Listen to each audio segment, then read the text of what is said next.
All right, thank you, Anderson. We've got much more on major developments in the Russia investigation. This is CNN Tonight. I'm Chris Cuomo in for Don Lemon, and here's what's happening right now. CNN has learned special counsel Robert Mueller is crossing the president's red line. Remember when the president said it was going too far if the special counsel looked into his finances? Well, that's where the Russia investigation is headed. The FBI reviewing financial records related to President Trump, his family, and the Trump Organization.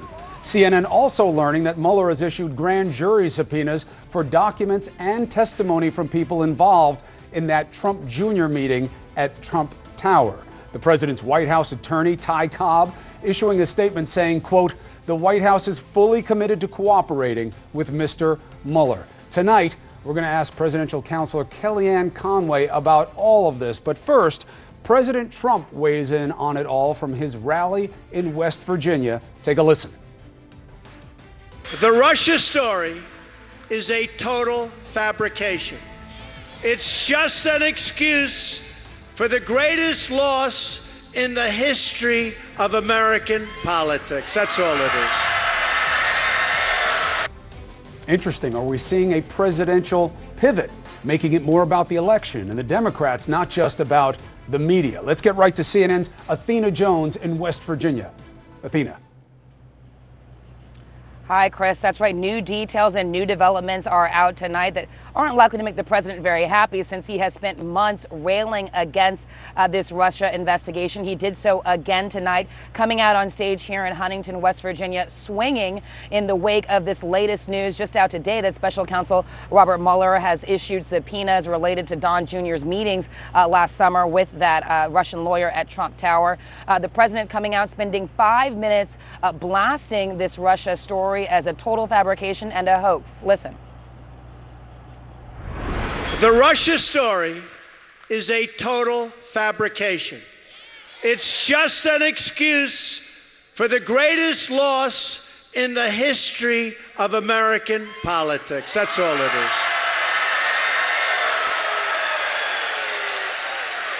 is. It just makes them feel better when they have nothing else to talk about.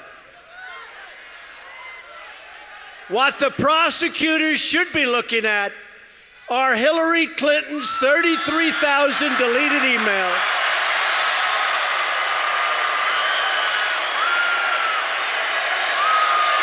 most people know there were no Russians in our campaign. There never were. We didn't win because of Russia. We won because of you. That I can tell you.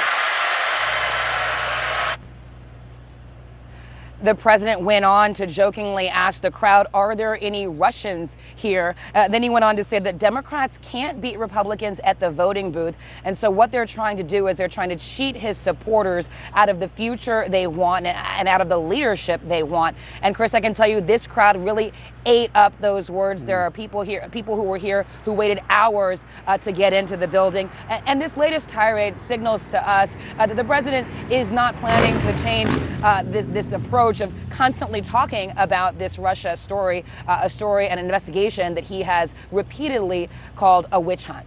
Chris? Well, being out there with his people is in the president's wheelhouse. Athena Jones, thank you very much.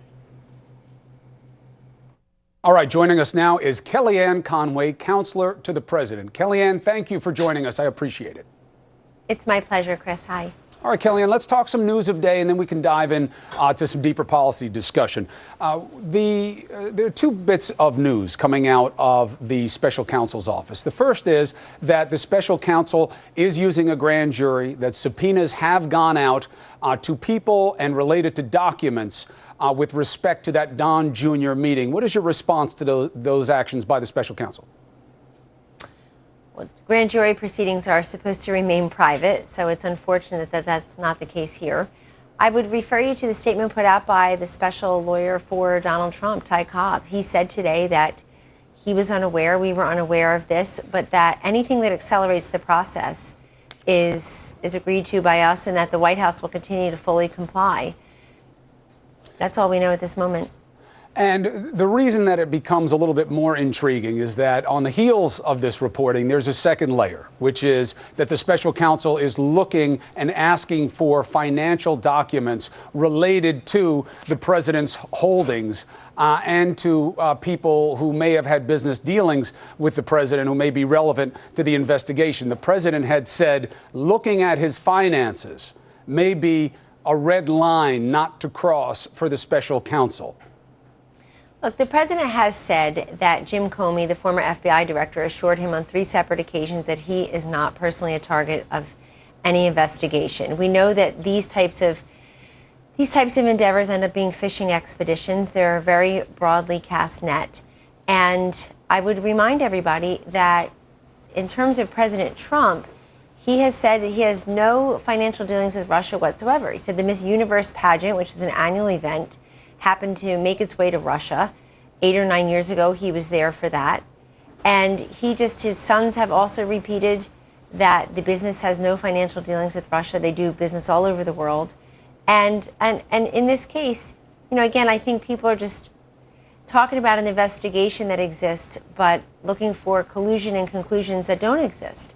And I like the fact that CNN took about almost a full week off, slinking away from covering the Russian so-called investigation, because that the polls say that 6% of Americans say it's the most important issue to them, but that it's consumed 75% of the coverage. So I do think Americans are owed full coverage of all the issues they say affecting the economy, jobs, health care, certainly national security, and the like. And I hope that your network will continue to do that. Well, we try to cover everything that matters, and sometimes you have to cover things even when they're not popular. I mean, these are issues of potential national security. You have to cover them, especially in light... How is that, though? How is it an issue of potential national security? Well, I think what is the basis for saying that? The efforts by and on behalf of Russia to interfere in the election and what they may have tried to do, whom they may have tried to cultivate in furtherance of their efforts are very important questions. They have to be investigated, and from the president's perspective, he should want them investigated, because if he is cleared by the special counsel, that's the best validation he could hope for, is it not? Well, so far he is clear. Let's make that very clear.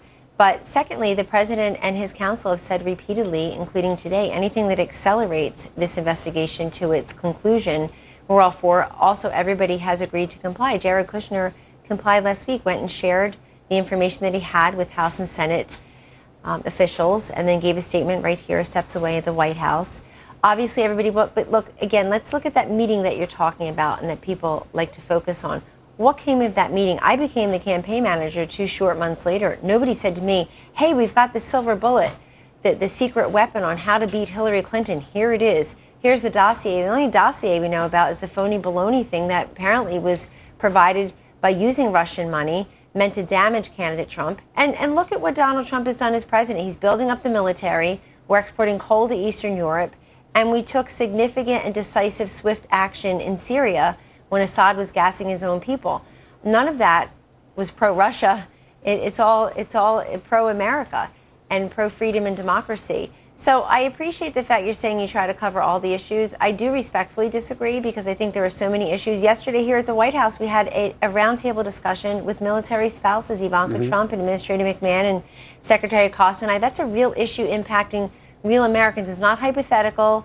It's not circumspect. It's not illusory. It's real. These military spouses, 92% of whom are female and 41% of whom have dependent children as we speak, they have a very difficult time finding full employment because they move every 2 or 3 years. Very true. They're highly educated, highly motivated, and they should be highly valued by our workforce. And we're doing something about that here at the White House. I know the issue well. I've covered it. There's no questions. One of the things you dealt with in that meeting was about the problems with certification. And when you move from state to state, very often your professional status winds up being undetermined. And that's something that military spouses need help with.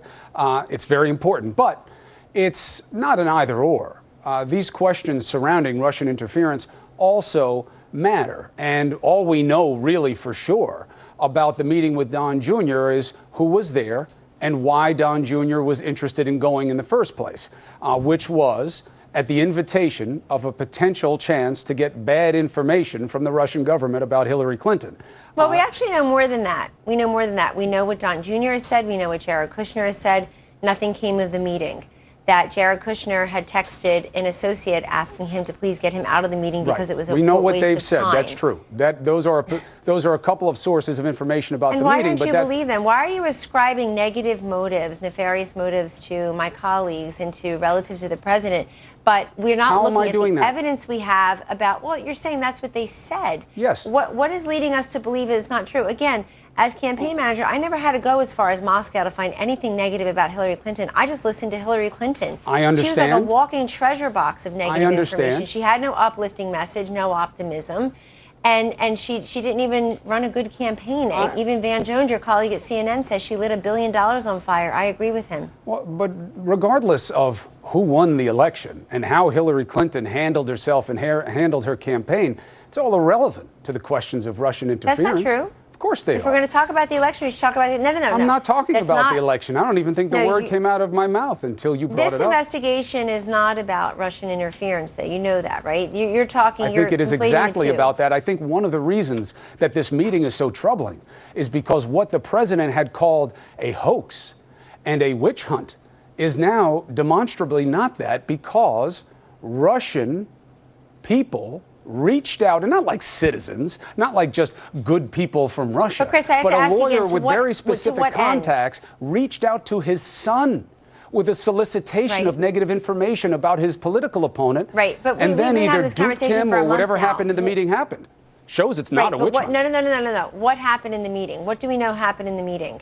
Again, we know why he went to the meeting, but it's hard to know what happened in the meeting. You just want to relitigate something from last week, and you don't want to cover the Medal of Honor recipient this week. You don't want to cover the coal miners getting their jobs back. It's not an either or. It's not an either or. And you say, why don't I believe Jared Kushner? Why don't I believe Don Jr.? One, unfair assumption.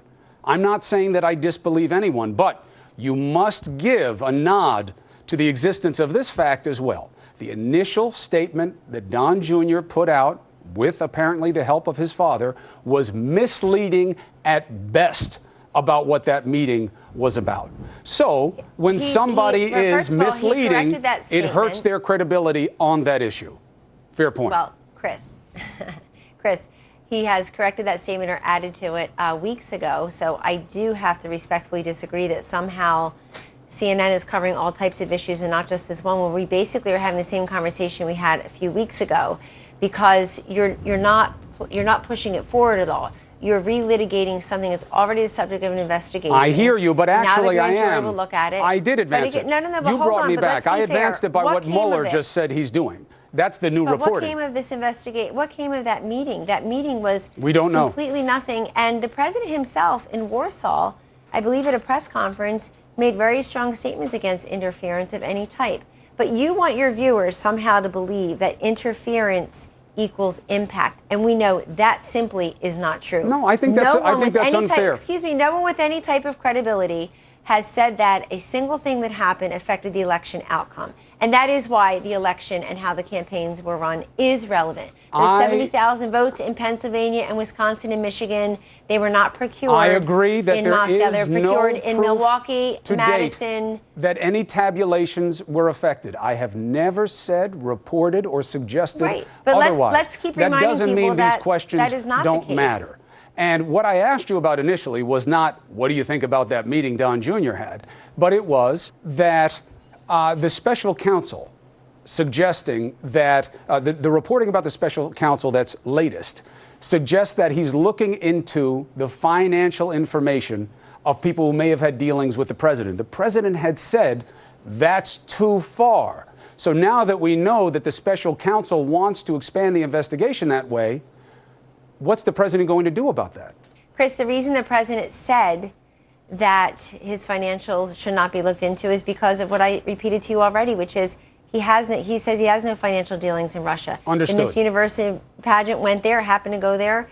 His boys have said, his sons have said they don't do any business in Russia. But look, I have to respectfully disagree. I think that you want to cover this story to the exclusion of covering the over 800,000 jobs created, the fact that Dow Jones hit 22,000 yesterday for the first time ever, 31 or 32 record highs now, the fact that the president just today made it easier for veterans to access good care through his telehealth initiative, probably the 5th or 6th major initiative to help veterans in this country that he's done. The 24/7 hotline here at the White House, the Veterans Choice Act, where if you cannot access quality, timely care through the VA, which most veterans tell us they can, you can do it in the private medical world like you and I can. That you've got the Whistleblower and Accountability Protection Act. So many things that impact real Americans happening here at the White House that you just don't hear about on your network. And I beseech you to cover all of the above. You keep insisting you are, but there's not going to be a single show on CNN tonight, tomorrow, the next day, unless you count the cooking shows or the parts unknown shows, that doesn't feature this Russia. Because it matters. Not everything is equal. It matters at CNN. It's not either or. It doesn't matter to the public. 6% said it's the #1 issue to them, but it's consumed 75% of coverage. Aren't you the least bit reluctant to continue popularity does not always equate with newsworthiness. Oh, These come are on. important Aren't questions. you just, Chris, you're a responsible person. Aren't you just the least bit reluctant? Don't you just agree with your colleague, Allison Camerata, in the slightest bit that there's some fatigue about the storyline? I agree with Allison by definition whenever she says anything. What did she say? I'll agree with it. She said something to the effect, what she said on the radio show, that, you wonder what other news you're missing, or what are we going to cover, what are we not covering today, because we're covering this. You've got to feel a little bit of trepidation. No. That you are covering an issue that 6% of Americans tell pollsters that is most important to them, when it's 75% of them. Because I want to know what the Russians did to try to get to the president's son. I want to know. And I want to know that we now understand those tactics and techniques so we can stop it the next time. And I want to know don't really think that's the what motive. Financial dealings may have been used, if any, to try to compromise people around the president. And I want to know, to the question I just asked you, will the president do anything with respect to the special counsel if he continues to probe finances connected to the president, because he has suggested... What do you mean, will he do anything? Well, he suggested that's too far. That's too far, because the president he knows said. So that what will there's he do no about connection. It? Because he knows there's no nexus between the two. But what will he let's do back about up a it now second. that the special counsel is looking at exactly the area that the president told him not to? You definitely are spouting out 2 words for everyone I'm giving tonight. But anyway, I will just say this to you. Thank you.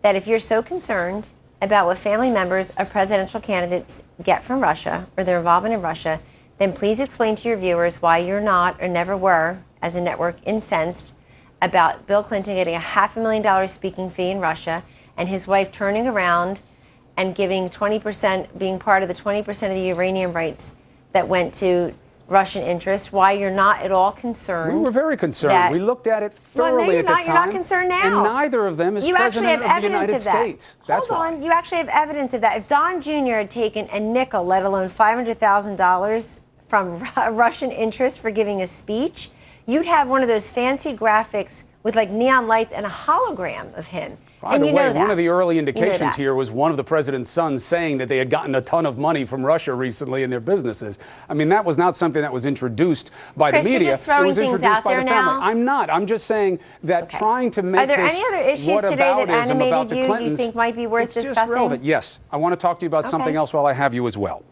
The policy that the White House just got behind, the proposal to change the criteria to get into this country legally, not about illegal immigration, legal immigration, this new merit-based standard that they're thinking about. And a simple question of just looking at it as a question of what are our values, who are we here, is I don't think you or I are here right now in this country if this criteria set existed when our ancestors came here, Kellyanne. They wouldn't have made it under these standards of having a good income, being able to pay their own health care, being highly skilled, speaking English. We wouldn't have been here. And yet our people who came from nothing scraped their way to a better life. And look at us. We're doing okay. Why make that the standard? This is because you're equating things that don't belong equated for the following reason. This is a 2017 look at our immigration policy and the effect that it has had. And Congress will need to take this up. We're very happy that Senator Tom Cotton and Senator David Perdue were here at the White House yesterday, standing shoulder to shoulder with President Trump, as they made the case that when we depress wages for Americans, we are hurting low-wage Americans. We're hurting those who are trying to compete with illegal immigrants for jobs and low-skilled workers for jobs. You see that, you couple that with what the president is trying to do with his apprenticeship program, where he is saying we want to dignify and respect all career choices, all types of jobs in this nation, and we like people to acquire the skills that they need. And what you see happening in this country, you can't deny that we're allowing people into this country who are not filling the criteria that you just said about your ancestors or my ancestors, where, I mean, some of the Italians in my family had to wait years separated from their families. They had to come here, learn the language, have a family responsible for them, have a job, a way to support themselves. These men lived in they call them rooming houses, where they lived together for a long time. All they did was work and save so that their family members could come here. And for us to not admit that the immigration system is not broken. The president ran on and is governing on America for American workers, trying to help those who do want a job to compete. You can't compete with somebody who's willing to take $6 an hour under the table. It's not fair, and it's not fair to the American workers. Okay. The suggestion in response is, one, there's a reason there are only 2 senators there. Many believe that this bill doesn't have a shot because Republicans and Democrats in the Senate are against it. And one of the reasons, there are 2 big reasons they're against it. One, economists and the economic data do not suggest that immigrants are taking jobs that Americans want. You go to your growers, you go to your farmers, you go to your service industry, you go to Donald Trump and ask them why they're looking for foreign workers. It's because Americans don't do those jobs. It depends on the industry. I find that to be a very obnoxious, elite, and effete way of looking at things. It is not your original phrase. You can criticize the suggestion any way you want. The data backs it up. Republicans and Democrats have both said what you just said, and it's offensive. Again, Republicans and Democrats are both saying it. Maybe you should listen to it. Go back to, Chris, no. They're saying that immigrants are here to do the jobs Americans don't want to do. Illegal immigrants are here to do jobs. That's very troubling for a very simple reason. Go back to our ancestors. They did jobs that maybe nobody else wanted to do. Americans who want to support themselves and their families, who are we to say what jobs they would and would not do? That's incredibly unfair to a whole swath of Americans who are out of work and looking for work. It's supply and demand. Many of the experts say that many of the experts say that we are. If the Americans were doing those jobs, the immigrants wouldn't come. They wouldn't be needed. They wouldn't come. They only come here for a better way of life. If it's not available, they wouldn't come. So that's one reason. Well, the second reason is true that many come for a better way of life. That is true for many of them. The second reason, but Chris, the second reason is that it goes to our core values. When we talk about our ancestors, Kellyanne, I know how proud you are of your family and how proud they are of you for what you've done with opportunity in this country. They broke their backs to provide for you and for me. That promise at the pedestal of the Statue of Liberty are not words just added later, as Stephen Miller suggested at the press conference. They matter. Those were the solemn promise of this country to the world. Not that we just take the best of the best. We take those yearning to be free. You know the words better than I do from the poem The New Colossus. We also, but it seems like we're changing that message.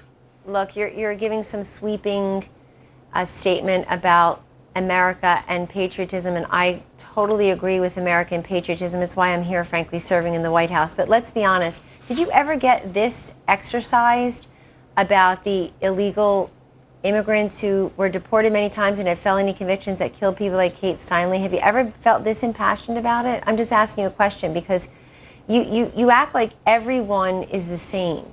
And that's not true. And what the senators and the president were saying yesterday is a merit-based immigration system should be considered as a way to make sure that we are keeping wages higher and we're remaining competitive as an American workforce, people who are looking for work with others. But, there's another senator today who really caught my ear late today, Senator Mark Warner. He's a Democrat of Virginia. And he said that it was, quote, disgraceful. We here agree with him. Disgraceful that conversations between President Trump and world leaders are being leaked. I hope you'll agree with me as an American, Chris, that we can't have leaks of conversations between a president and other world leaders and feel good about that and cover the content of those conversations. It should be a chilling effect to everyone today that a president, as Senator Warner said, a Democrat from Virginia said, often a Trump critic said, you governors, senators, presidents have to be able to know that they're having confidential conversations. And if not, our national security is imperiled. Well, look, just to unpack those things. One, nobody likes or in any way ignores the fact that somebody would take someone else's life, whether they're here legally or illegally. This standard is about legal immigration, not illegal. If people are here illegally and there are laws, they must be enforced. People know that. How to enforce them, that's up to our leadership. But the standards that we set for who is welcome. Are you for sanctuary cities? Do you think that's a good idea? Because that means the law is not being or against anything. I'm a journalist. I'm not an elected leader. People didn't put me anywhere. Okay, so you're not for the rule of law? I am for the rule of law. Of course, I'm for the rule of law. I'm an officer of the court. I'm an officer of the court. I'm an officer of the court. That's what distinguishes this nation. We're a nation of laws. Of course, we're for the rule of law, but how you enforce the law is a subjective question. And that's one issue, but that's not what we're talking about here. Sanctuary cities should not get grants from DOJ and DHS. That's fine, but that's not what we're talking about. This is about the standards for who gets in. Well, you brought it up, but my question was, who gets into this country? Who are we? What are we about? Well, go back to we were talking about Mark Warner. And then, yes, to your issue, you brought it up. Leaks are something that is always of a concern to somebody who is damaged by them.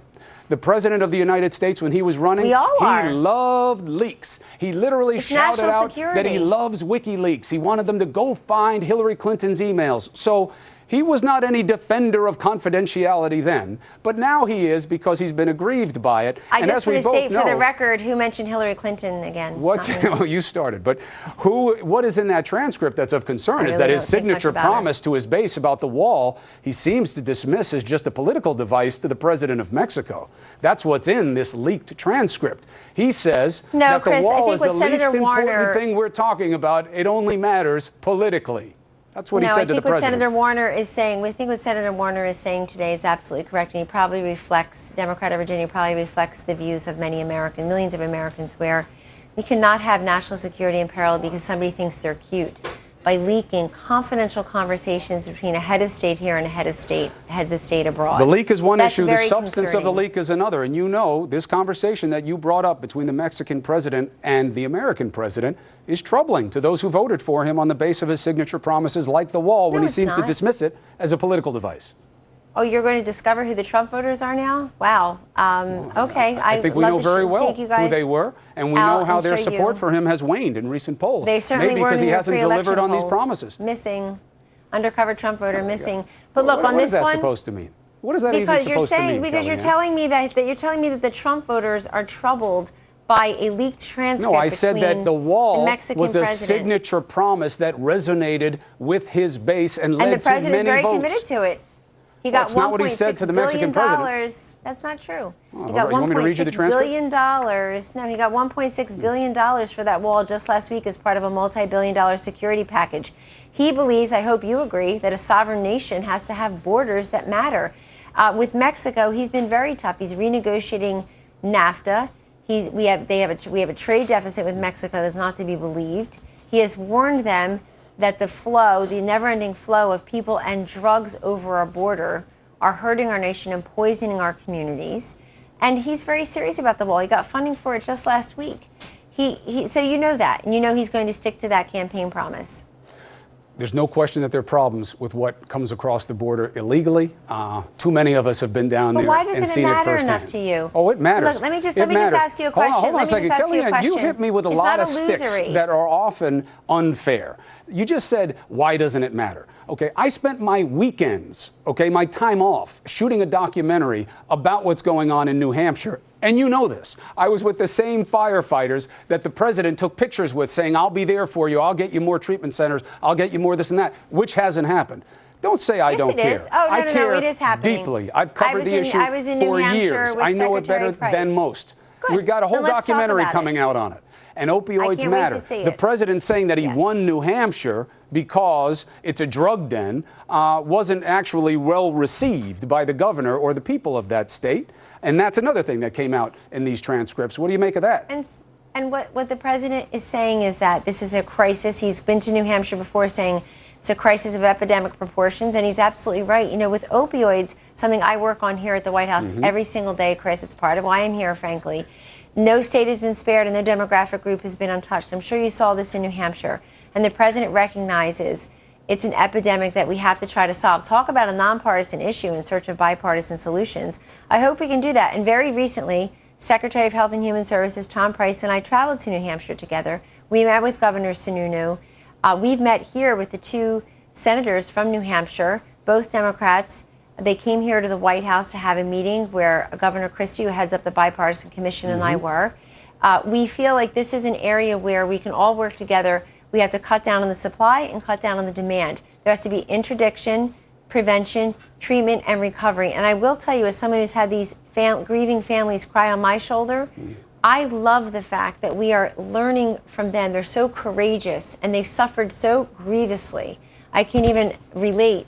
But we are learning from them how to avoid this for other families in the future. We're talking to first responders. I went to the Manchester Fire Department in New Hampshire and saw the amazing model that they have there, where they tell us you have other fire stations and other first responders coming from around the country trying to learn those best practices. They're doing God's work out there, but they're understaffed and they're under-resourced, and they're still waiting for help. We've met with the healthcare professionals, we've met with the faith-based employees, and we've met with those in treatment and recovery. And that Senate bill, where no Democrats would even come to the table to talk about the Senate bill, had $45 billion for opioids, in addition to the SAMHSA grants that have been distributed, in addition to the private grants that people apply for. I mean, so much can be done on the opioid crisis, but a lot of people are going to have to take off their partisan gear to get this done. We've heard from governors, 25 governors, lieutenant governors, state health commissioners, and you know what they tell us, Chris? They say that a couple of things are going on. You've got a restriction on the number of beds, after which you can get Medicaid reimbursement. We're working on that piece of the regulation. They also tell us that in many of the medical schools, the curriculum does not include over-prescribing. In other words, how to prescribe. And so making sure that our very smart physicians and pharmacists who are being trained in many different arenas also understand the dangers medicine cabinet of becomes the first drug dealer for a lot of kids in this instance. It does. The criminalization of addiction is a problem. Well, the fentanyl, the car fentanyl coming in. The resources for treatment and the access and the parity within insurance, they're all real issues. We're studying them very closely. Again, I don't know anybody else who's coming out with a documentary like the one that this news organization is doing. I very much look forward to seeing it. I thank you for the time tonight to talk about it, because you are it's just always roiling welcome to talk about what matters. And in fact, let's end on an up note. There was positive change as perceived in the White House in the form of General John Kelly as Chief of Staff. We hear that he is quickly insinuating himself into all matters of importance. What is your perspective on the influence that the general has had so far? I'm pleased to have General Kelly here as the Chief of Staff. I'm pleased to report to him. I like the protocol, the idea that there's a paper trail, there's a pecking order. And I do believe that General Kelly is a very accessible individual, even as he commands respect. And he also shows respect. And that's incredibly important from any leader and manager.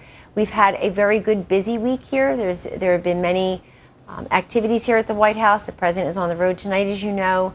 And I believe that General Kelly focuses on both the chief part and the of staff part. And that is not a comment whatsoever on any other leaders or managers we've had here. You asked me about General Kelly and what it's like to work under him, and I'm answering your question.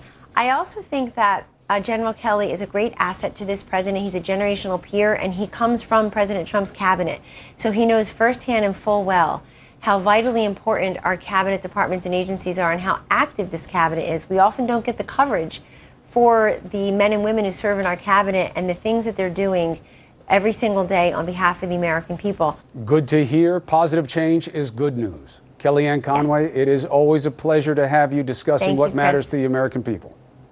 I heard that General Kelly is a little bit Italian, too. I have to verify that. I don't want you to say I'm lacking credibility if, in fact, he's 100% Irish. But I heard from one of his staffers tonight he's partly Italian. I'm going to verify that. Well, that explains it all then, doesn't it? Kellyanne, be well. Thank you for being with us. Take care. God bless. All right, so you just got a good and fulsome sample of the presidential strategy on a number of pressing issues. What are the strengths and the vulnerabilities? We're going to break it all down next. Stay with CNN.